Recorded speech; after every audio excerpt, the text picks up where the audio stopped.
En 1942, Borges publicó un cuento tremendo, Funes el Memorioso. Ireneo Funes era un uruguayo de 19 años que vivía en Fraiventos, un pueblo pequeño al margen del río Uruguay. Era conocido en el pueblo por una habilidad extraña. Sabía la hora exacta sin necesidad de mirar el reloj. Siempre con una precisión que a todos le parecía inquietante, pero a él le parecía completamente normal. Hasta que un día, a los 19 años, Funes cayó de un caballo. Y cuando se levantó del suelo, su mundo había cambiado para siempre. El accidente lo dejó paralítico de las piernas, pero eso no fue lo menor. Lo que verdaderamente cambió fue su percepción, porque después del golpe, Funes descubrió que recordaba todo, no algunas cosas, no las más importantes, no las que uno elige guardar, no, él lo recordaba todo. Y Borges describe que Funes recordaba no solo cada hoja de cada árbol de cada monte, sino cada una de las veces que la había percibido o imaginado.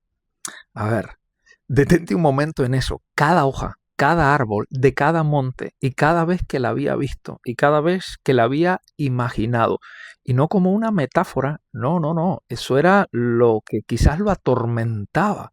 Borges narra que cuando el propio Borges fue a visitarlo, Funes estaba tendido en su cama en un cuarto oscuro. No podía tolerar demasiada luz porque cada variación de luz era un dato nuevo que su mente registraba con la misma intensidad que todas las demás. Y allí, en esa oscuridad, Funes le contó lo que era su vida.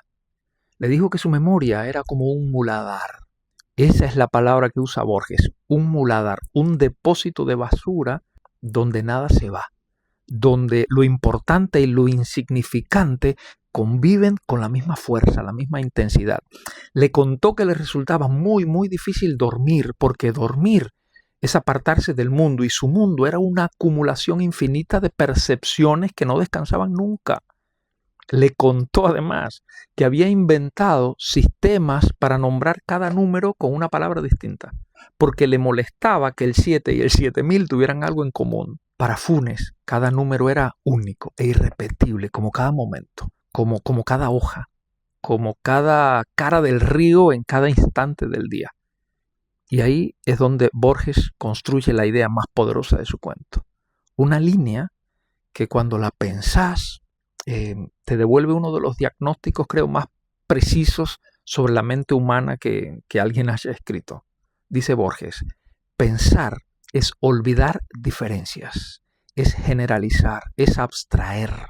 Pero en el abarrotado mundo de Funes no había sino detalles y detalles casi inmediatos. A ver, pensar es olvidar diferencias, no recordar, no acumular, olvidar. Para poder pensar, para poder construir una idea, para poder ver el bosque en lugar de cada hoja, de cada árbol, la mente necesita descartar, necesita filtrar, necesita decidir qué va a conservar y qué va a soltar. Funes no podía hacer eso y por eso, con la memoria más perfecta que un ser humano haya tenido jamás, era incapaz de pensar a profundidad realmente.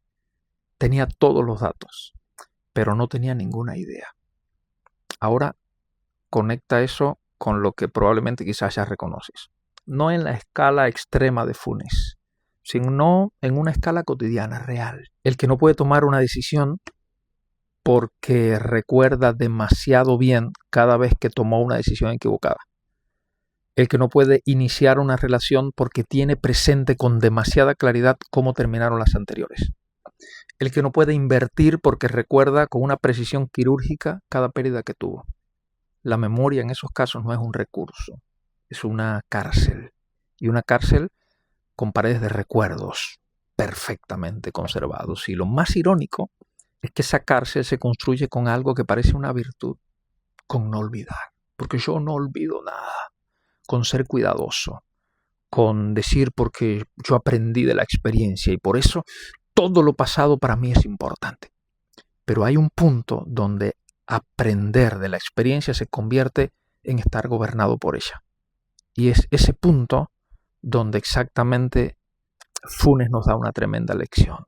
Hay un filósofo que pensó esto desde un ángulo quizás distinto al de Borges, pero llegó a un lugar muy parecido, Friedrich Nietzsche. En su ensayo sobre la utilidad y el perjuicio de la historia para la vida, escrito en el 1874, planteó algo que escandalizó a muchos académicos de su época.